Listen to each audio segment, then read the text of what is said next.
Hello, welcome everyone. It is FMC. I am Jeremy. That is SP3, at least a version of SP3 if you're watching. And it's potentially on his end with the blurriness going on here.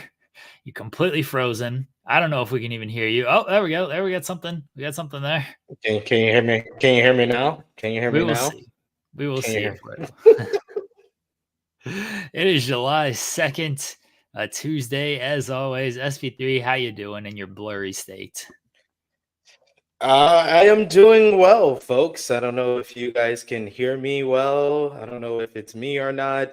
And yes, so it is me. So yeah, I don't. I'm here for another edition. Here to talk some NBA free agency, my favorite time of the year. So good times. There was a lot going on in the world of the NBA free agency. There, SP3 is just going to go with angry Chad Gable there, and hopefully we can. No, hopefully we can still hear you. Hopefully, we'll see how that works. A lot going on in NBA free agency this past really 2 days. It kind of started on Sunday night, and then yesterday a lot of big moves were made. We're going to recap it all. We're going to have our pal Cher Delaware is not going to be here this week. So for anybody who just sticks around to see Cher Delaware, she's not on the show this week. She has other more important things going on. I don't know what could be more important than this stupid show that we do, but she will not be here. So it's just NBA talk for us here today, but plenty to talk about in the world of NBA. Guys, leave a thumbs up on the video, subscribe to the channel, leave us a super chat if you would like. We will still always interact with the chat. We appreciate you guys always being here on this non-wrestling show here on this alleged wrestling channel, SV3. Let's get into it. The biggest move of free agency. I'm not going to say Isaiah Hartenstein to the Thunder. It is Paul George leaving the Clippers, going to the Sixers. What did you make of this whole ordeal with Paul George? I am very excited for the 76ers. If you've been following along with FMC for any duration of time, I've been a strong advocate for my guy Joel Embiid. Joel Embiid greater than Jokic, and we've been down bad the last couple of years, whether it was the injury last season, whether it was, winning MVP, but once again, not making it to the conference finals. He's been unable to go over that hurdle, running into the hot Knicks in the first round this last postseason. So they needed a big move after losing James Harden 2 years ago, and they basically saved their money. They wanted a big max free agent this offseason, and they got it. They got it in the form of Paul George, and I think that it's a great pick. It's a great pickup for them.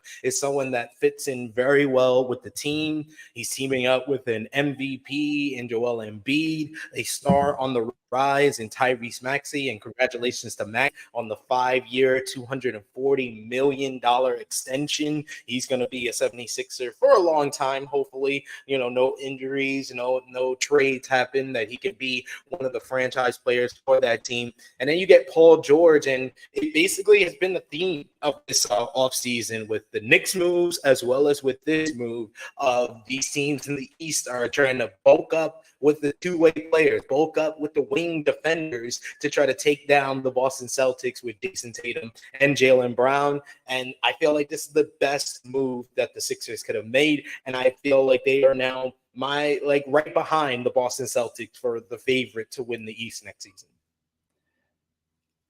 Really? Over the Knicks? The Knicks with OG Anunoby, Mikal Bridges. We haven't even talked about the Mikal Bridges trade. That happened last Tuesday night, so it was after our show. You got them above the Knicks. 100%.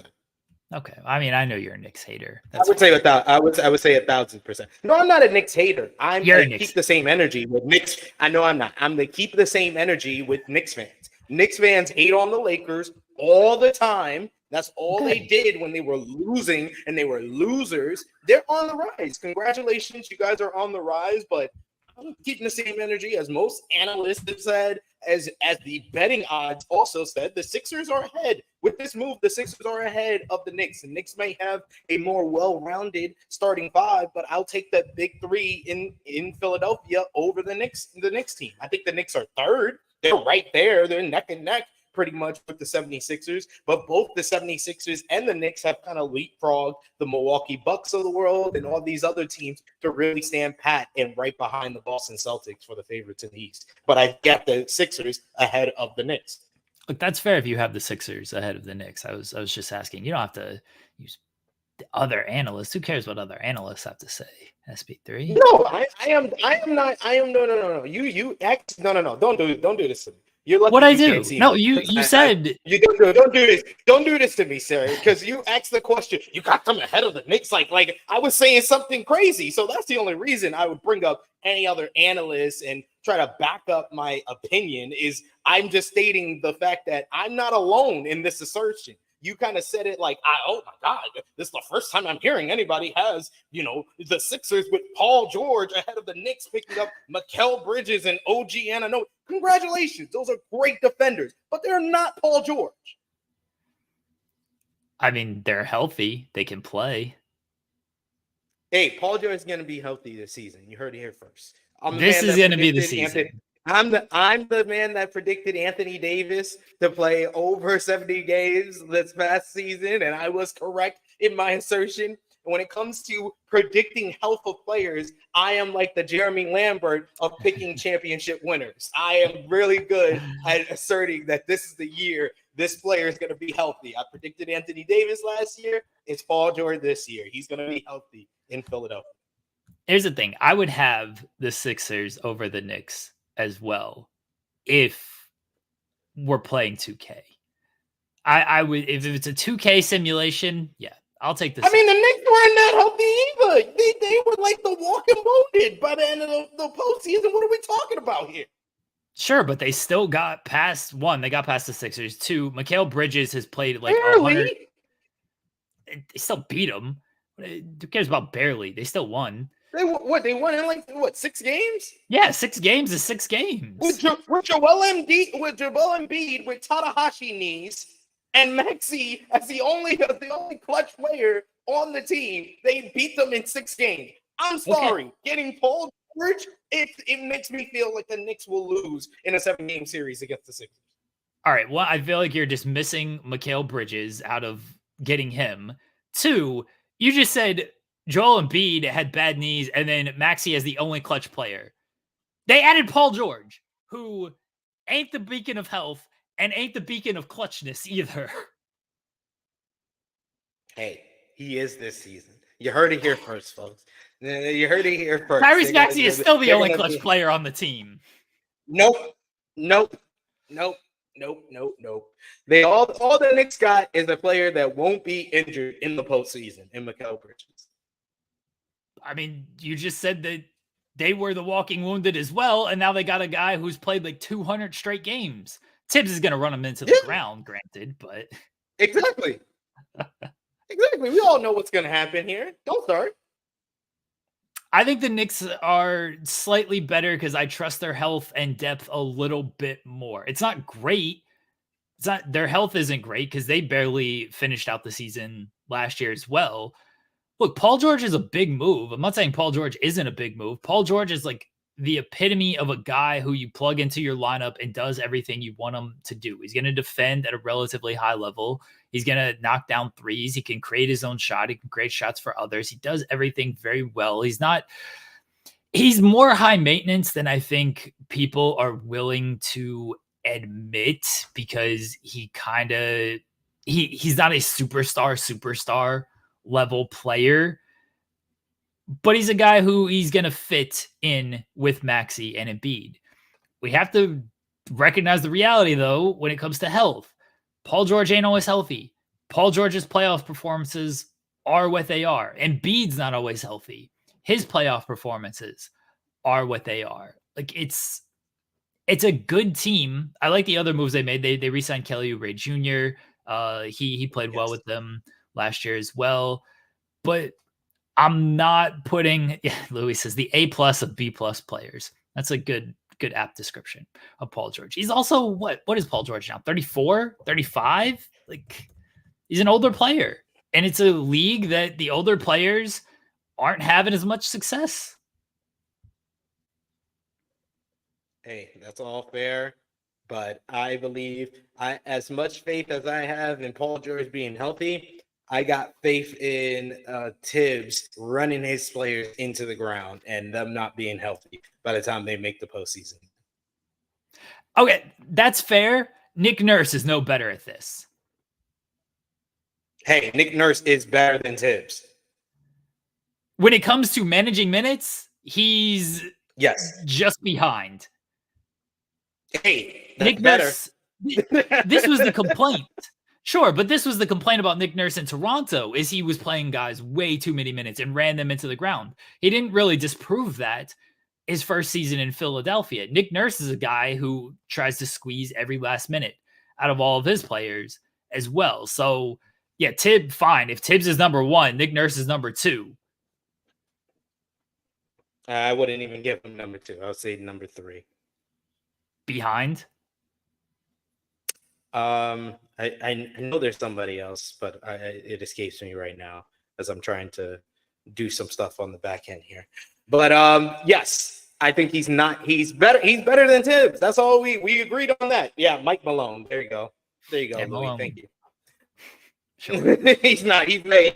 He's worse than Nick Nurse. I would agree with that. But yeah, like I said, Nick Nurse is better at managing the minutes, at least than Tibbs. If you could be better than the guy who always, for the past decade, he's been as a head coach, running guys into the ground from Derrick Rose all the way through to Jalen Brunson this past postseason, then I will take that. And that's why I got the Sixers over the Knicks.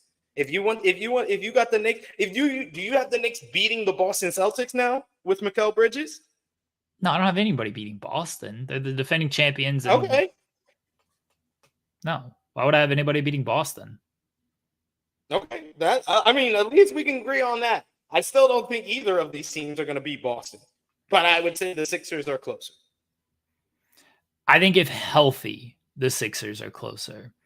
That if healthy is doing a whole lot of heavy lifting, given where the Sixers, given the Sixers' history and these players' history of health. Hey, that's fair. That's fair. We could do the heavy lifting of if healthy with the Knicks as well. So it's two teams that got better, but it's all about the health if they really got better when it matters the most. I think the Knicks are better equipped to deal with injury losses than the Sixers. If the Sixers lose Embiid or Maxey, I think they're in some trouble. If they lose George, I think they can survive a little bit better just because I'm not super high on Paul George. He had like a great season, regular season last year. I had too many playoff failures for me and probably some Thunder PTSD, honestly. Whereas the Knicks, the Knicks lost them size as well, and I think that in losing Harkin size, they're losing size. Mitchell Robinson is the most unreliable big probably in the Eastern Conference. So yeah, I think that they got better as far as wing defenders, and they are trying to have people to defend and protect them from Jason Tatum and Jaylen Brown. But I don't think they got that much better because of the people that they also are losing in the process. We have to remember the Knicks are getting allegedly sort of Laker great Julius Randle back. He wasn't on the team last season. So you add him back into this mix as well. Look, the Knicks have question marks when it comes to health. I just think they're better equipped to deal with those question marks because they're a little bit deeper of a team. The Sixers, their top 3 players are going to be relied on for a lot. And we've seen how that's gone when it comes to creating big threes recently. I don't think the Sixers are done either. I don't think the Sixers are done this offseason. They want to get KCP. I don't know if they have the money to do that now. He's already signed with Orlando. Oh, Yeah, I know, because Orlando missed out on Paul George, so they went with KCP instead.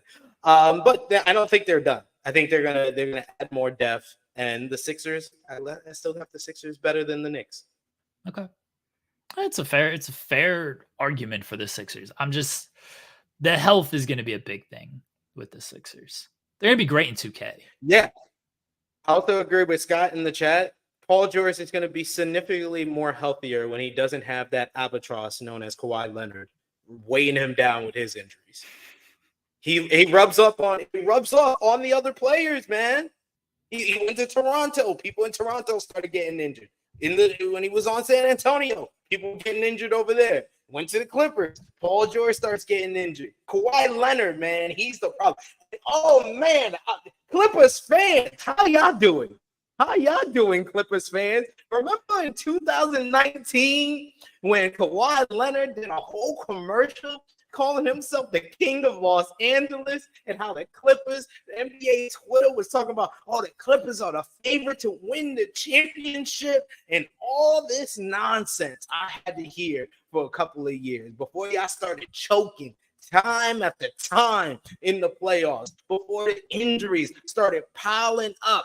How quickly has this turned around on y'all? Y'all went into last season, and I had a little bit of pick for y'all. I had y'all in the top 4 in the Western Conference during the preseason prediction. And here we are a year later, and y'all done lost 2 of your 4.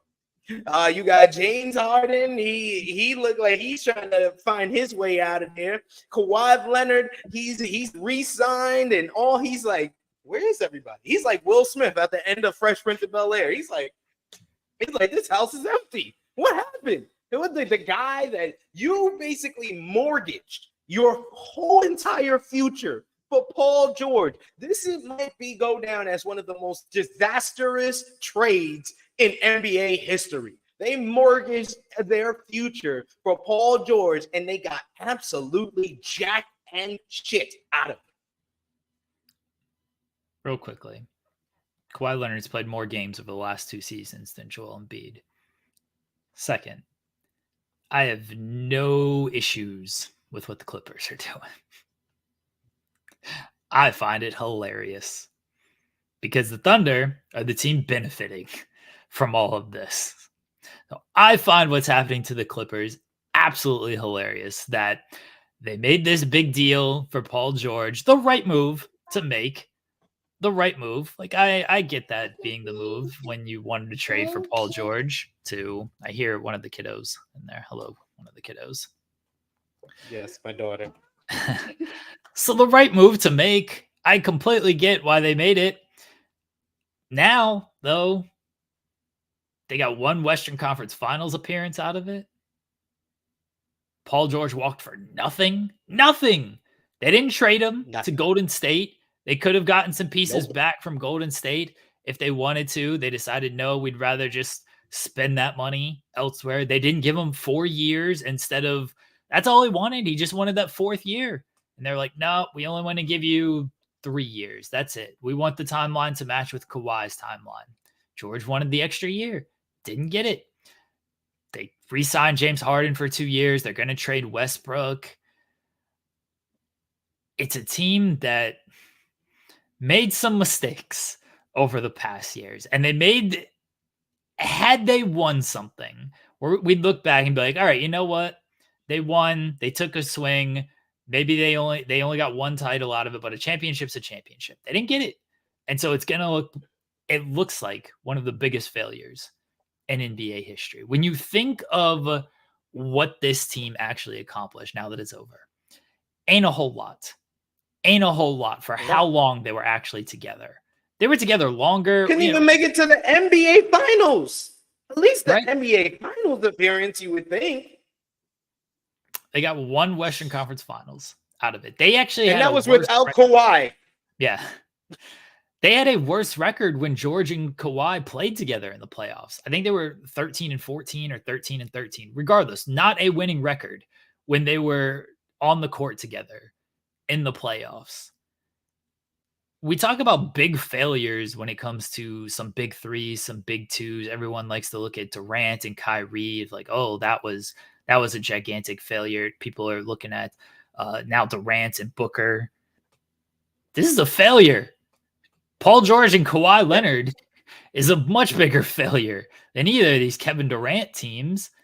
Because they weren't even together that long. Durant and Kyrie were together for like a season and a half, 2 seasons. You can't count that first season. Durant didn't play at all. Like James Harden and Chris Paul, at least they made the Western Conference Finals twice.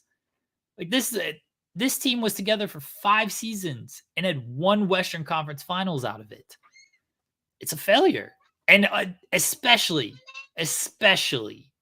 with what they gave up. They gave up a player who is a bona fide MVP candidate, a certain All-NBA and an All-Star player, a decade worth of draft picks. Like, they would kill to have this stuff right now. Those picks that the Thunder now have, much more valuable than they were 2 days ago. Much more valuable. Facts. Yeah, the Thunder, man, they're the real winners of all of this, of the demise of the Clippers. The Thunder have come out the ashes and have become a contender for like the next 5 years. It's insane to me that, oh man, the Clippers, they made all this big deal. That's why I have to drag the Clippers fans. I know there's not many of y'all out there because y'all have a whole series on FX right now called Losing Time. I mean, flipped. That's about y'all demise from 10 years ago, but damn. It's sad. It's sad that Clippers fans thought so highly of Kawhi Leonard pickup. And Kawhi Leonard, he looks like a big dummy. He looks like a big dummy because he's the one that orchestrated all of this. He could have stayed in Toronto, who was a winner. He could have stayed in the Eastern Conference. He would have probably still been with Toronto if he would have stayed in Toronto and build around there. And they had draft picks. He didn't even need to make some big trades when he got over there. Like, he would have been sitting pretty. Like, he ruined Toronto by leaving there. He basically put the Spurs as a perennial NBA draft lottery pick for the next, like, what it's been like 5-6 years since he left the Spurs. They've been perennial lottery picks. And now I think when he eventually decides, or they trade him out of this deal that he currently has with the Clippers, they're going to be a lottery team for a long while. Unless they can make a big trade, I would say this season. That's the only way they get any value out of Kawhi Leonard. They have to trade him. I don't think they should just go into league. No, I mean, I don't think so either. But I'm saying the only way they can get real value out of Kawhi Leonard is if they trade him this season. If you finally decide a year from now, 2 years from now, that you're going to trade him with 1 year left on this 3-year deal, you're not going to get the value that you really should get. That will make something out of all of this. That won't leave you in a perennial state of being a lottery pick. The Clippers this is now 3 teams. Like, everybody wants to say, oh, LeBron ruined Cleveland, LeBron ruined Miami, LeBron did all this. Man, Miami went to an NBA final 2 years ago. Cleveland, they took a while to recover, but they have become a playoff team. The Spurs still haven't recovered. Toronto has been like a play-in or a bottom seed in the playoffs at best. And now he's ruined the Clippers. This is 3 teams that Kawhi has ruined. I don't know if he's ruined the Clippers. It's not Kawhi's fault that Paul George wanted to leave and wasn't given the 4th year. It's not Kawhi's fault that the Clippers didn't trade him to Golden State. It's Kawhi's fault. It's Kawhi's fault that he was the one that had to mortgage their future for Paul George. He didn't tell them to make that trade. He didn't tell them to give up all of that. He said, get Paul George. They're the ones who decided to trade all of that for him. Hey, he was like, get Paul George, and that's the only way I'll be happy. And they did that. Okay, but he couldn't have predicted, again, they weren't going to give him the 4th year, or they weren't going to trade him to Golden State. That's not, on him. You're trying to be a Paul George attorney. I mean, Kawhi Leonard attorney right now, and I don't like it. Kawhi Leonard ruiner of franchises. He's like the Terrell Owens of NBA basketball. That seems harsh. Hey, I said it.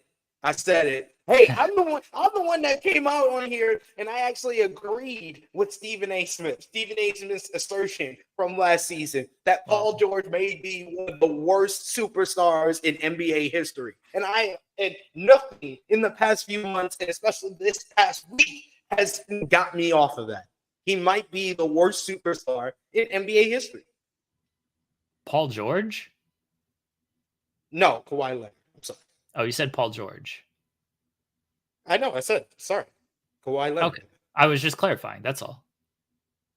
Mm-hmm. How is he one of the worst superstars? He's a multi-time champion. Like, if you're agreeing with Stephen A. Smith, I feel like that's where we gotta stop. Hey, he doesn't help your franchise. He doesn't promote. He can't talk for the team. He's not a pusher of the team, and then he's always hurt. That's like the triple whammy. He's not a good personality. What are we doing? Kawhi Leonard, and he's ruining all these franchises. Wait, you cut off there. You just said he's not a good person, and then you cut off. I don't want. No, I didn't say he wasn't a good person. I just said that he's ruining all these franchises. He's not a good personality. Oh, personality. Okay, it cut when it literally cut when you said he's not a good person, and then it cut the nality part. No, it's probably because I'm getting louder because I could tell by the little circle, the audio. It goes louder when I get louder. So sorry about that. No, that's fine. I didn't want the assertion that you are implying that Kawhi Leonard is not a good person. That's why, again, I'm trying to clarify things. Appreciate you. I mean, Kawhi Leonard, he's not healthy. I think that's the biggest issue with Kawhi Leonard is he can't stay healthy. I think when he's on the court, he's still a very good player. The Clippers were a good team last year. Post All-Star break, they were one of the best teams. And then Kawhi, at the end of the year, got hurt, and then he tried to play through it in the playoffs. He clearly wasn't himself, and he was a detriment in the playoffs. He's still, in other stops, won you titles. In this stop, he didn't win a title. And I don't know if he's going to win a title. Not with this current team. It's going to be tough. He's going to have to be the old Kawhi Leonard, and I don't think he can be the old Kawhi Leonard. I think he's just an old Kawhi Leonard right now. That's they've tried to add depth pieces in George's place instead of relying on one star player. They've tried to now get a bunch of B and C players. Bring Kevin Porter Jr. back to the league was that's more disgusting than letting Paul George walk. That's just what are we doing? What are we doing with this stuff? I think Steve Ballmer is the guy who is ruined the Clippers because Steve Ballmer got shiny new toy syndrome. It's like, yeah, throw all this money at Kawhi. Oh, Paul George, sure. That's who we need to trade for. Sure. Give all this away for Paul George because it's going to lead us to a title. Russell Westbrook, bring him in. James Harden, let's go trade for him. They didn't need to do a lot of this stuff. That's what they decided to do. And I think that's really what hurt the franchise. I don't put blame on, at least blame past basketball on Kawhi or Paul George. I find it hilarious. We got their whole future. Good. Continue to make these idiotic moves. Please continue to make stupid decisions. We got your draft for the next 3 years.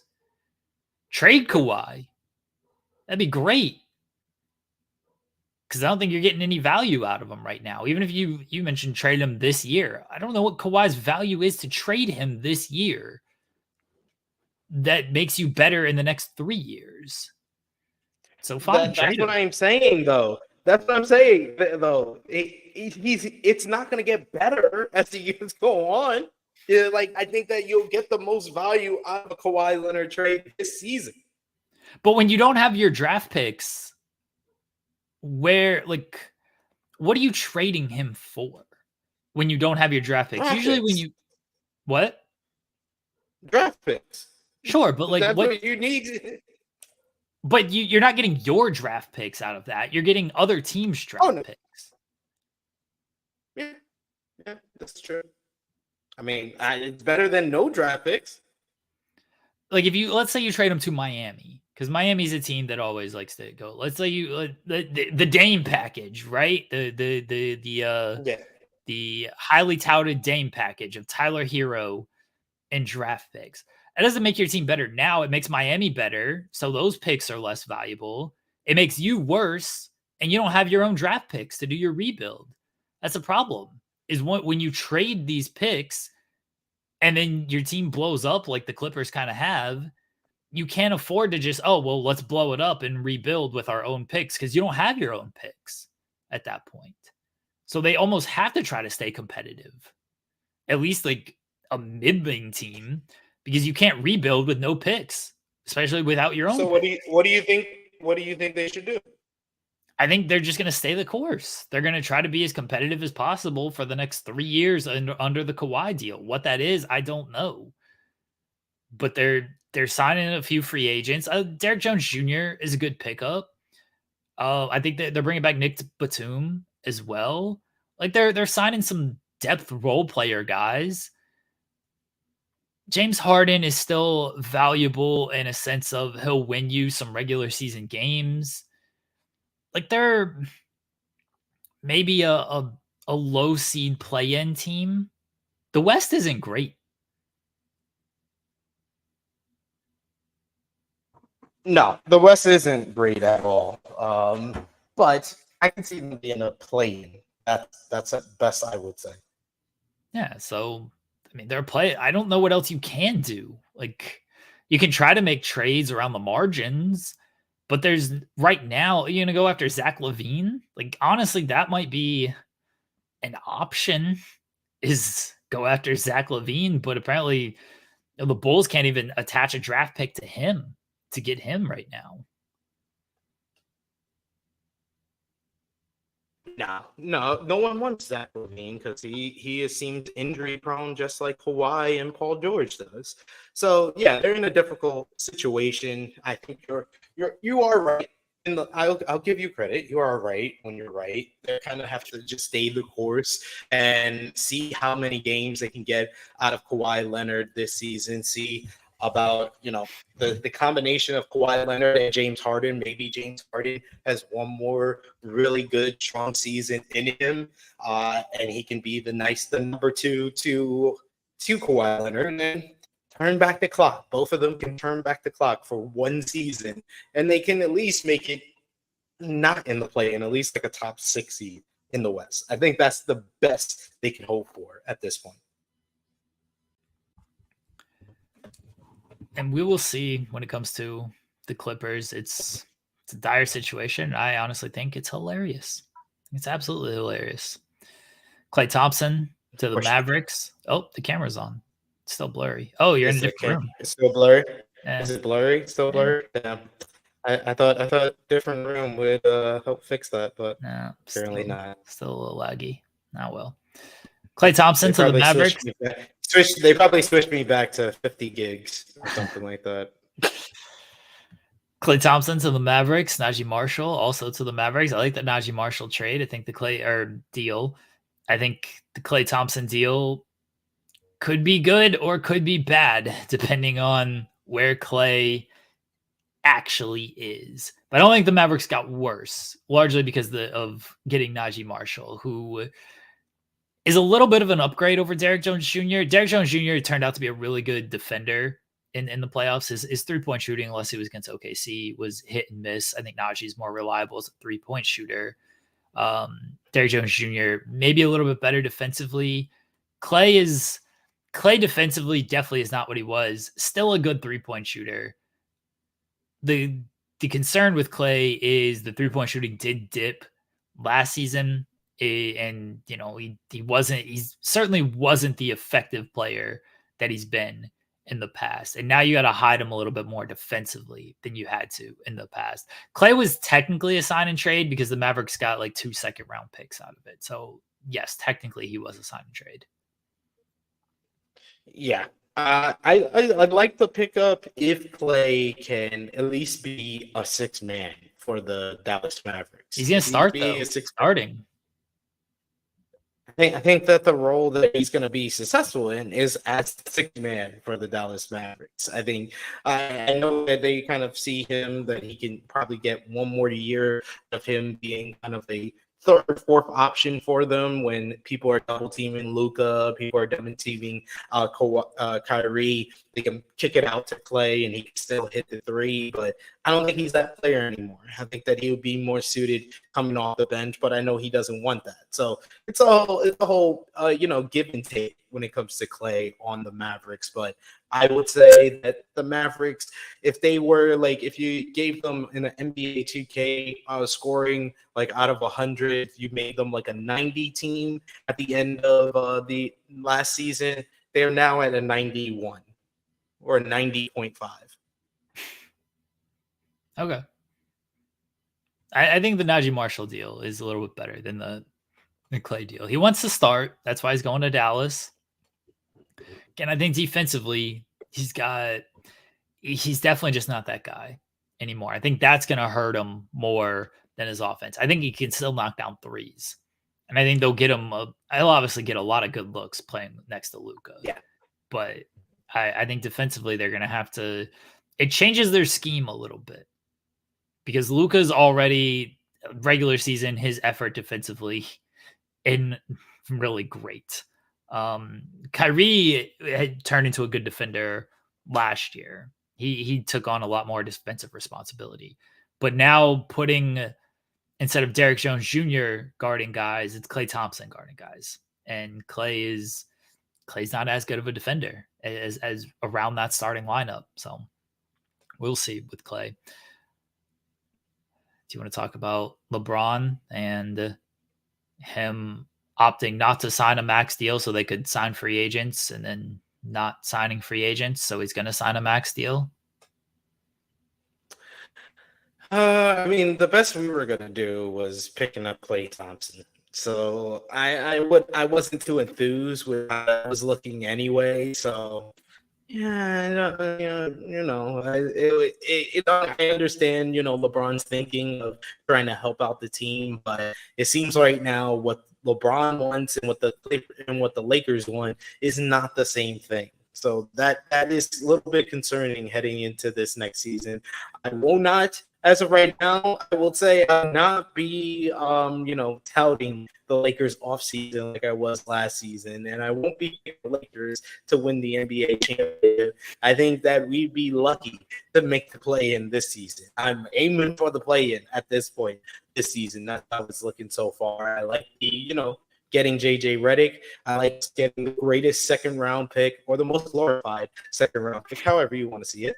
Most glorified second-round pick of all time. Bronny James is going to be history-making. If Bronny James is able to get in play an NBA game this regular season, I think that's the best that we can hope for because he's better off kind of going into the G League first to further develop. He's still a developing young player that didn't even play a full college season. So I think that it's asking for too much if people think that he's going to be like an active player on the roster at the beginning of the regular season. But I liked it as a second round pick. I would have been here bashing the Lakers if you would have even thought of getting him in the first round.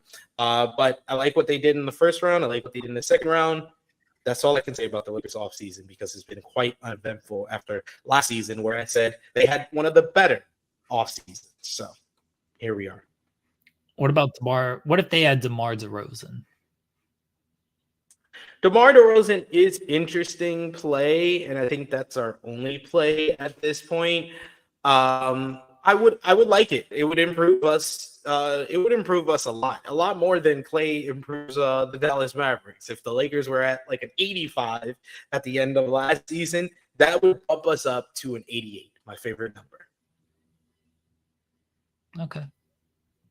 I think DeMar DeRozan is still a very good one-on-one player who can hit mid-range shots. I think that is not what the Lakers need on this team. No. We need more shooters. We need DeMar more DeRozan. shooters, and we need a pick. We need a 5. I mean, DeMar DeRozan's a shooter, just he doesn't take the shots you probably want him to take. Yes. He's a one-on-one player more than a shooter in my eyes. But yeah, I think really we need more 3-point scoring, but most of all, we need a starting 5. I think that's been the one thing that's been missing for us ever since we won the championship in 2020 is that team had 2 other 5s besides, and Anthony Davis was able to play the 4. That is the position he is most comfortable in. That's the position that he can be the most successful for the Los Angeles Lakers. It helps spreads out the floor a little bit more for us if we had a 5 to defend in the starting lineup. And I think that's what the Lakers should be looking for. Where there's not many options out there in free agency currently already, but I think they can make that move this offseason. I would put them in a better state than what they were at the end of last season. Well, it spreads out the floor if Anthony Davis is shooting from 3. I mean, that's why it worked in the bubble because Davis turned into Steph Curry from 3. He hasn't been that guy since then because he was playing the 4. He can't spread out the floor, and he can't shoot it. He hasn't shot as many threes as he did in the bubble, or even if he did in the regular season before the pandemic. And that's because he's playing the 5 position ever since then, really. So the first season after, but the first season after, man, I think I was on this channel or another channel saying that we were screwed. We were screwed after that championship because the regular season started 2 months after we won the championship. So I never thought we were going to go back to back. He's shot 27% from 3 last year. No. Playing the 5. So you think he's a better shooter just if he's playing the 4? If you got power forwards guarding him, yeah, I think he's a better shooter. Okay. Why wouldn't he be a good shooter over centers? Hey, the size, the length, can't shoot over them, can't see over them. Plus, he has to play more inside if he's a 5. And I think that he needs to play more inside and take less threes. And I think that it would actually help him if he, pick and chose his shots. I think he takes a lot of bad threes, and that's why he shoots that percentage. They're open. They're daring him to shoot from 3. At this point, yeah, they are. But that's why he's in the offseason. He's putting in work. He's putting in that work again. Yes, everybody always. I'm sure there's plenty of gym clips out there where he's looking great in the open gym, as every NBA player looks great in the open gym. He's lining them up. He's looking 8 out of 10 every single time out in the open gym. Doing the and they were, contest. I mean, LeBron opted out so they could sign guys like Jonas Valanciunas, who they did not sign, or James Harden, Wizards, or James Harden, or Klay Thompson. That's who they were looking at getting, and they didn't get any of them. I don't think it's I was so happy they didn't get James Harden. Yeah, I don't think it's necessarily bad that they didn't get any of these guys, honestly. Valanciunas, I would have liked. Valanciunas, I think we need. He's a guy that can play the 5, that will put Anthony Davis at the 4. Valanciunas is good in theory, if that's what you're going for, but I don't know. He kind of clogged things with New Orleans, and by the way, I like what New Orleans did getting DeJounte Murray. That was a great pickup by them. They're going to be really good this year, assuming again health. If Zion's healthy, they're a really good team. That's a strong, because it takes pressure off of McCollum to be kind of the number one ball handling option, the point guard there. Murray can run that a little bit more, and McCollum can just be more of a shooter instead of the full-on responsibility of getting other guys the shots. Brandon Ingram's going to have to sacrifice a little bit, and that's That might be the biggest thing, is getting Brandon Ingram to understand he's not Kevin Durant and should not be taking 23 shots a game. That's going to be the toughest job for New Orleans. But if they can do that, then they'll be all right. Yeah, I think New Orleans got significantly better getting DeJounte Murray, but it is all going to depend on Zion's health. He had a relatively good season last year as far as health, playing more games than he's ever played in a regular season. But then by the time we got to the play-in, he was kind of done. He gets injured in that game right at the end of the season, and then it was over. It was fat for them after that, because it just gave Ingram full range to take his 23 to 30 shots per game towards the end, because he was the number one scorer for the team. So having a DeJounte Murray is really good. They still got CJ McCollum. I really like the New Orleans Pelicans on paper. I would say that they have gotten better than the Lakers in this offseason. I think they've definitely gotten better. Louis saying that the Pelicans should move Ingram. I don't know what his value is. Like, if you're a team out there looking for Brandon Ingram, like, what are you giving up for Brandon Ingram? I think the idea of Brandon Ingram is better than the reality of Brandon Ingram. Hey, you want a skinnier Kevin Durant, who's not as good as Kevin Durant? He was getting bullied by Lou Dort in the playoffs. Yep. Bad Sad time. but true. Sad but true. But yeah, it's been an interesting free agency so far. It's been very interesting. The Paul George deal is going to get most of the headlines, but I don't think it's over quite yet. I think we're going to have more to talk about next week.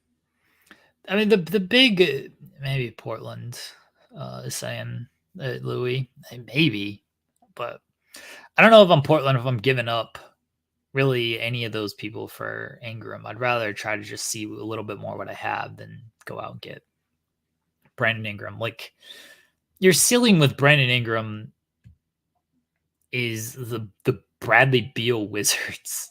Like, that's where you're at. Is that really where you want to be? I'd rather just develop my own guys and see what I can get out of them than cap myself at like a 6 seed. That is true. It's a little rough out there as far as any of the Western Conference teams, because I feel like Western Conference is going to get even tougher for, teams like the Los Angeles Lakers, teams like the Pelicans making the right moves to kind of still be in the mix. I think the Clippers are going to fall. I think, I know the Suns are going to try one more time, and maybe, after a failure of a season this past season, maybe their big three can gel. They can get more players to have more well-rounded team to better perform when it gets into the season. But I think Mavericks got a little bit better. Nuggets are always going to be contenders, it seems. Thunder are going to get better because they have so many young players. So, yeah, the Western Conference is going to get tougher and tougher, it seems, year after year. I don't know if the Nuggets got better. They lost Caldwell Pope. They hadn't replaced them with anybody. They're going to give younger guys opportunities. We'll see how that goes. I didn't say they got better. I said they're always going to be contenders. I think if you have Nikola Jokic, you have Jamal Murray, that I think they're always going to be in the mix, at least for the next couple of years. Sure. I'm talking about this upcoming season, though. They're trying to get Westbrook. That goes how it goes for teams. I say that as someone who loves Russell Westbrook. Yes. It goes how it goes for teams. The fact that Jokic is pushing for him, hilarious. Just seems like a completely. It's funny that Jokic and LeBron are two of like the smartest on-court players in the history of the game. And then off court, they're like, let's go get Russell Westbrook. This is going to work. It's like, I don't know. Maybe it will. I think this is why those two players are paid play basketball, not manage basketball. Not the GM, not Joker the GM. No. The Thunder got Isaiah Hartenstein, who is exactly the type of player that they need. I'm too optimistic about the Thunder right now. What do you mean too optimistic? I think you're the right amount of optimistic. You're optimistic with a slight of pessimism. I don't have a whole lot of I only have pessimism. Easy for me to say. I'm only pessimistic because I'm a Thunder fan, and like I'm just naturally pessimistic when it comes to any of my sports teams. Like if I was not a Thunder fan, I'd be looking at this team and being like, they're going to be in the finals. This team has finals team written all over them. I'm only not saying that because I am a Thunder fan. I think they're a conference finals team. I can't say NBA finals team. I think Harkenstein move was good. It shores up that your bigs. You have some great wing defenders or two-way players at the wing position. You got your point guard and SDA, one of the best players in the league, who probably is going to be up there. He probably would be right now my preseason pick for MVP. But yeah. I think that y'all are in a good position. I see the contenders in the West right now after that move being you guys, the Nuggets, the Mavs are still going to be there. And I think that the Timberwolves are still there. The Timberwolves didn't make any moves. I think the Timberwolves haven't made any moves. I still think they're going to be, top 4 seed, but I think that those 3 teams are stronger contenders than the Timberwolves right now. I'd put the Timberwolves over the Nuggets just because 1, they beat them in the playoffs last year. 2, I think the Nuggets got worse with Caldwell Pope leaving. I mean, I don't know. I don't know how much stock I can put into that. If the Timberwolves had looked like what they were gonna do after those first 2 games in Denver and they swept the Nuggets, then I'd agree with you. But the fact that the Nuggets got back into the series, made it to Game 7, and then got destroyed in that Game 7, but still, I would say that the Nuggets were up 3-2. I know. I still would say, I think I would give the edge to the Nuggets because I've seen them get there before.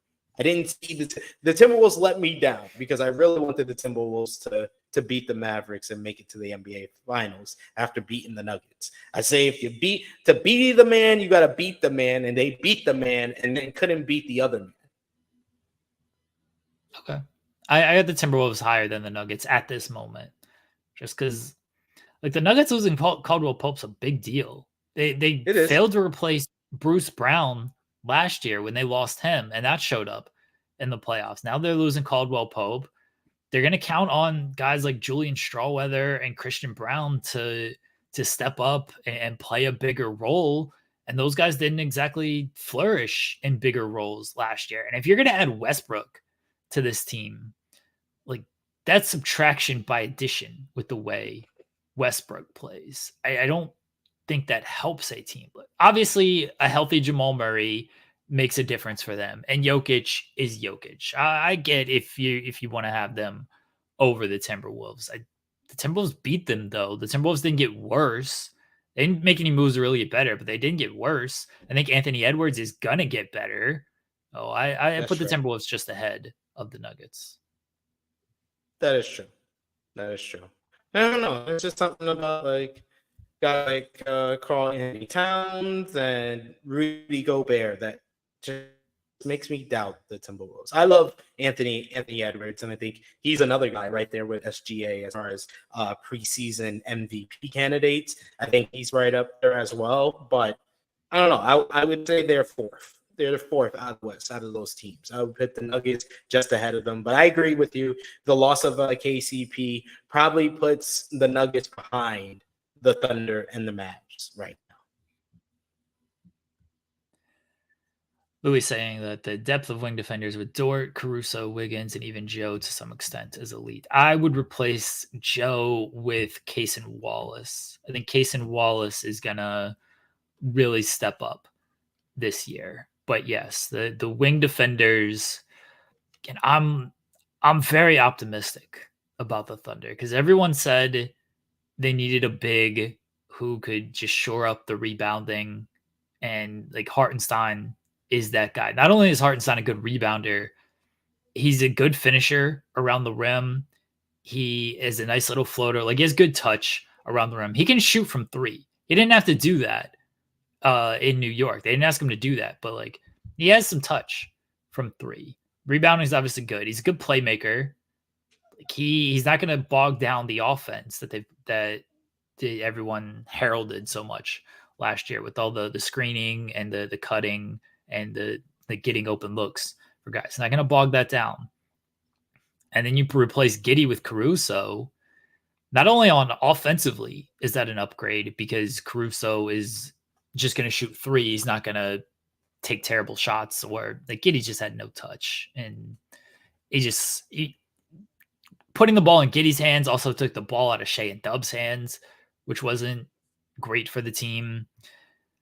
Defensively, Dub was guarding the second best player on the team most nights on the other team, or Shea. Now Caruso guards that guy. So that takes defensive responsibility off of Shea and Dub and opens them up even more offensively, allows them to exert a little bit more on the offensive end. It's a good team. And I'm gonna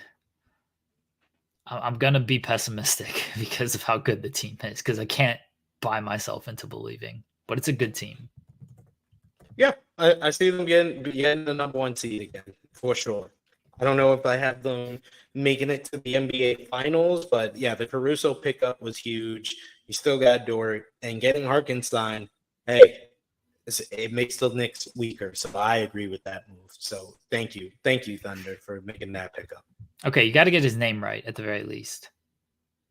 Hartenstein. Yeah, you've said Harkenstein a couple times. Hartenstein, Bill Stein, Bill 9, the science guy. I don't care. They got the Knicks weaker. That's what I'm agreeing with.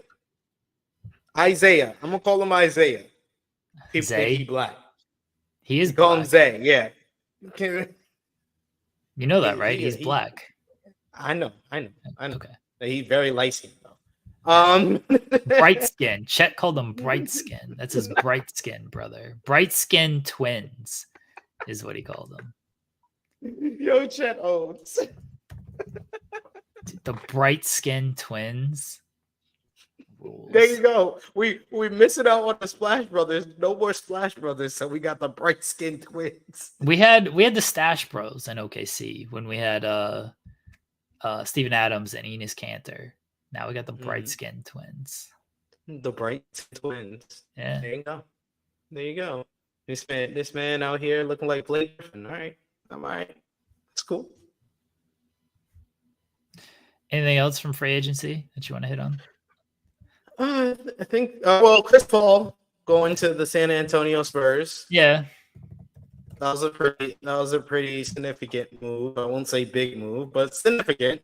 Him ending his very lackluster time in Golden State Warriors. Golden State Warriors, man. Like, I know both of those, most people believe CP3 and Klay are washed, so they're not losing much, but they're not doing much to make themselves better. So I know they were in the mix about talking about getting Paul George, but Paul George is in the Sixers, so they had a trade for Paul George. Mm-hmm. It's just the Clippers didn't want to send him there. The Clippers thought they could, instead of taking Wiggins or Kuminga or Moody or whoever, or I don't know, draft pick, whatever the options that were on the table, instead of taking that money, they decided let's sign Derrick Jones Jr. instead. So stupid. So fucking stupid. But here we are. Yeah. So that's rather unfortunate. It feels like before our eyes, we have seen the end of the Golden State Warriors dynasty. I think it really ended last offseason when they went out and got Chris Paul, but it's gotten even worse. And yeah, they're gonna waste the remaining years of Steph Curry's career, unless they make a big move at the 11th hour here. in this week? I think they tried to or wanted to make an offer for Markkanen. I don't know what pieces they have to like really get Markkanen. Yeah. Unless they're going to trade Draymond in that big contract. Yeah, they're not trading Draymond. If you're Utah, you don't want Draymond anyway. Like, also true. you want Kuminga at the very least out of that. I think that's the worst player that you want in any trade. The other young Warriors players, I don't know how good they are. I'm not sure if they are all that good. I like Chris Paul to the Spurs because Wemby is gonna improve off of that. Yeah. Chris Paul is actually a guy who can get Wemby the ball. How many times did Wemby just run with his hands like, all right, guys, can you please pass me the ball? And like no one would pass him the ball. Chris Paul will get him the ball. Chris Paul is just gonna throw it up there, and Wemby's gonna go up and catch it. And then maybe Chris Paul, if assuming the Spurs are not a playoff team, maybe Chris Paul gets traded at the deadline to help a team. He's got to stay healthy too. That's always a big question mark with Chris Paul. It's a now a old and young Lob City. We got the old young Lob City. Those lobs up to Wemby going to make Chris Paul look good. He's going to average. My prediction for Chris Paul and the Spurs, he's going to average 7 to 8 assists playing with Wemby. I think it's higher. You think he's back in double digits? He might be. He might be. I wouldn't be shocked. I wouldn't be shocked. He's gonna get so many assists just throwing it up to him. Wemby can out jump anybody. He can just outreach anybody. Chris Paul is one of the best passers in anyone. Yeah, Chris Paul is one of the best passers in NBA history. He knows exactly where to put the ball. Like, yeah, he's gonna get a lot of assists to Wemby. It's gonna look insane on some nights. The team still isn't that good, but Wemby's gonna get a lot of blocks too because Chris Paul can't defend anymore. So guys are just gonna go right around them, and then Wemby's gonna clean up Chris Paul's mistakes. You think the Spurs could have maybe compete for the play-in? Maybe not make the play-in, but like an 11th seed, just missing out on the play-in type season? They're not a good 3-point shooting team still, unless guys improve there. And then when it comes to that, you have to look at, okay, then who falls off in like the West. So if the Spurs make it, other guys got to fall. Okay, Portland's probably not going to be good. No. Memphis is expecting guys to get, Ja is going to be back, so they're probably going to be better than they were last season. And Memphis was better than San Antonio last season too.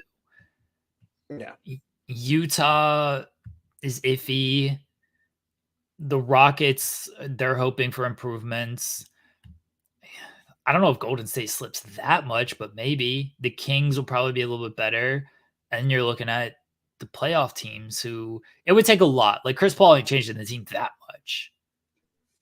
It would take a lot of improvements, one from Wemby and two from other guys around Wemby for them to maybe creep up to, and maybe 11th isn't too far fetched. Play in might be a little out of their reach, but that's what I said. I didn't say play in. I said compete for a play in. Like they're in the mix of the play in. Like they're like 3 games out in the month of March. That's a type of compete for the play in. That's a big jump though. Like the Rockets the Rockets won 41 games as an 11th seed last year. The Spurs won 22 games. That's a 19 game improvement. Like that takes a lot. I think they can get up to 32 wins. I think Wemby's improvement, 32 wins.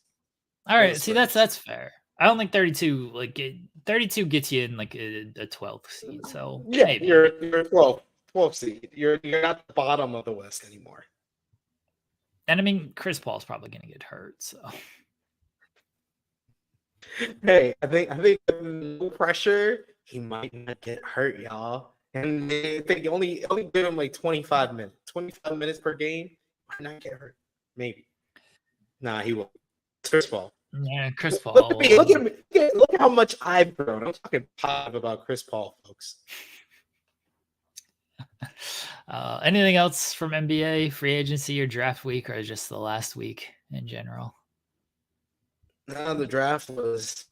No one cared about the first round. I heard more about second round with Bronny than the first round of the draft. But yeah, I think we'll have more to talk about free agency wise next week. Next week we can talk about. I don't know. I don't know what we can do because reality TV is done. None of our sports is on yet. So We're gonna have a lot of too hot to handle to play. there we go. Too hot to handle. Louis cared about the draft. And yeah, he's a sicko. He's a sicko. He admits it. He's a sicko. But yeah, we got too hot to handle to play. And my 90 seconds of 90 days. If you want to time me, I'll do that to close the show here. We can't see you. Hey, I don't. What you can still hear me though. I don't. Yeah, but it's not like I do any like movement and stuff. Yeah, but like if you that. get like, you get into it, which is good, but then it's gonna mess up the audio. Yeah, that's true. That's true. All right, we'll save 90 seconds of 90 days for next week. Hopefully, I don't have any video issues next week. Yeah, you're supposed to do Spotlight on Thursday, so. No, I actually cannot. Oh, really? Okay. I actually let Jensen know that yesterday. My missus has a doctor's appointment because it's July 4th and the doctors out here don't have anything to do on an American holiday, so she has a doctor's appointment. I gotta watch the kids. Oh, I have no idea who's doing Spotlight then. Guess Jensen will find somebody. Maybe Joel will do it. Joel's not traveling on Thursday. I'm the one traveling, so assume somebody will do it. Oh yeah, you're going to Money in the Bank, right? Yeah. Nice. I don't really care. Look at you going to Toronto. I don't really care about like the show. I'm going to the Hockey Hall of Fame. That's what I care about today. Are you going to Heat Wave too? No, I'm actually coming back on Sunday. So no, I love that. The disrespect to Shawn Michaels. This guy over here, he's a Bret Hart guy. Now it wasn't like last minute because it'd been planned for at least like 2 weeks. So it's not like fully last minute, but it was very much of, I kind of just got asked on air to do it. And it was like, I don't even know if like my passport's still good, but it was. And because it was driving distance, I didn't have to like book a flight. And because Joel offered a place to stay, so I didn't have to like get a hotel or anything. I was like, all right, sure, I'll do all this. If I had to get a flight, get a hotel, I would not be doing this trip at all. But driving, having a place to stay, I was like, all right, sure, I'll do it. But I don't even have like a ticket to Money in the Bank. I don't even know if I'm like going to Money in the Bank. I just gonna watch it.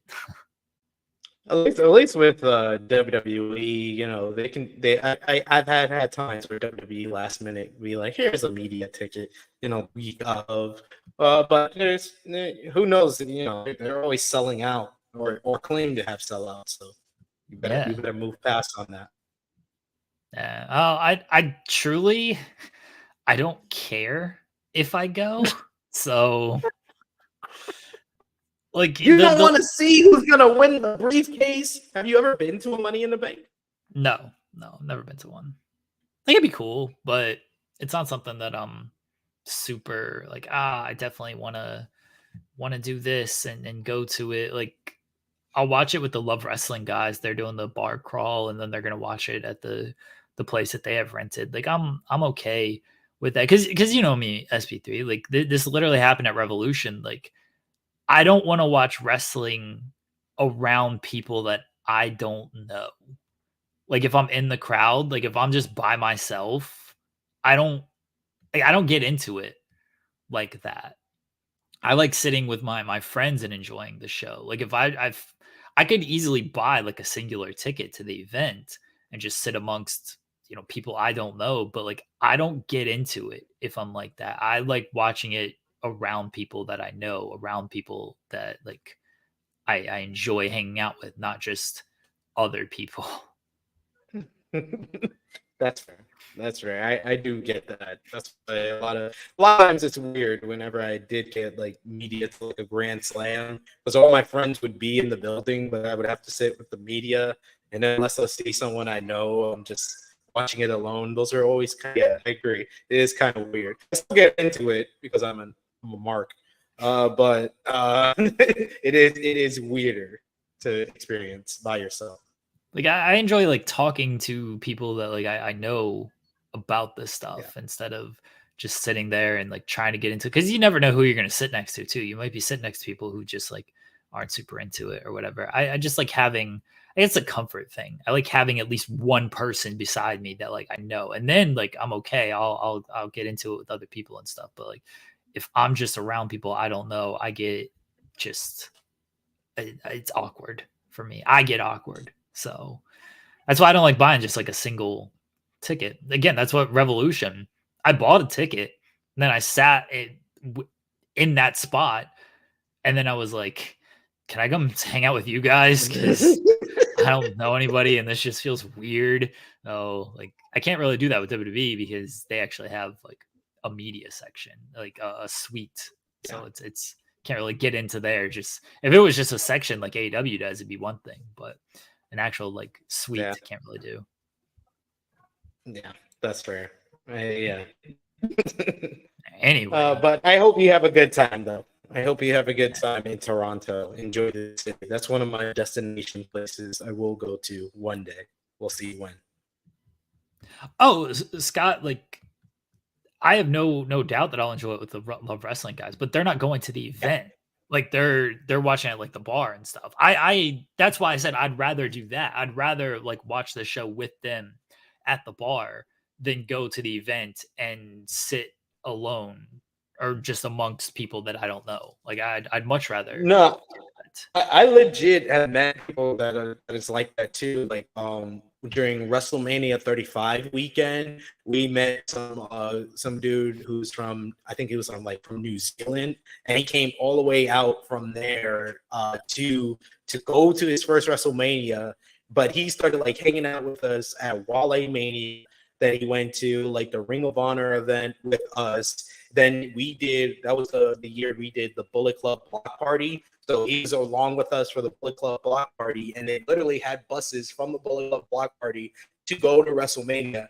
And he did not want to go by himself to WrestleMania. He wound up going to a bar with us to watch WrestleMania. I was like, dude, you had a ticket to WrestleMania and decided like to go. He was like, no, I enjoyed hanging out with you guys. So I know a bunch of people that's like that. All right. We'll be back next week. Talk more NBA. I guess I'd say I'd talk my adventures in Toronto, but I'll probably do that on In the Weeds. So we'll talk more NBA next week. Maybe we'll play some 2 Handle, do all that fun stuff. SP3, go ahead and plug everything. Check out the True Hill Heat YouTube channel. We got our Forbidden Door review that was up. We also have the True Hill Heat flagship podcast. I was gonna do a review of Raw, but if I'm having internet issues here, God knows what would happen if I try to review Raw on my own. So I don't know if that's happening, but we'll see. We'll see. Go over and subscribe. Press the bell so you get notified if I do go live. If it is, it will be 1:05 p.m. Eastern time. But I am going live tomorrow for sure at 1:05 p.m. Eastern time with our Money in the Bank preview, along with Eiffel Overbook's own Maggie of Coexisting. Hey. She'll be joining tomorrow. There we go. All right. Appreciate you as always, SP3. Bye, everybody. Enjoy your weekend. Peace out.